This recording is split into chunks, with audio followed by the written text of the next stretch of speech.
Qachondan beri pul to'lamayapti? 5 oydan beri. 5 oydan beri. Mana 5 oydan beri 1 dollar ham to'lov qilishmaydi. Mana majbur bo'lyapmiz. Mana mashina oldik.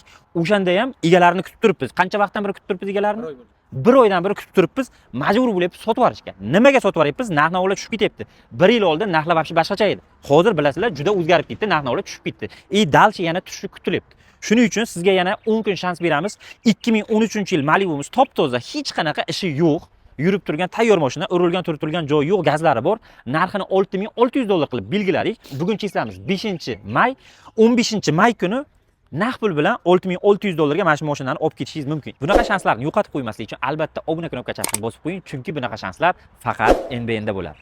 Biz avtokreditchilarga o'xshab sizni uyingizga meb jo'natmaymiz yoki sudga chiqarib yubormaymiz. Shunchaki mashinani stenkaga qo'yib qo'yamiz va qarzlaringizni to'lab qaytarib olib ketishingiz kerak. Shunda ham bizni juda ham ko'p klientlarimiz qiynayapti. Iltimos qarzga mas'uliyatli bo'ling.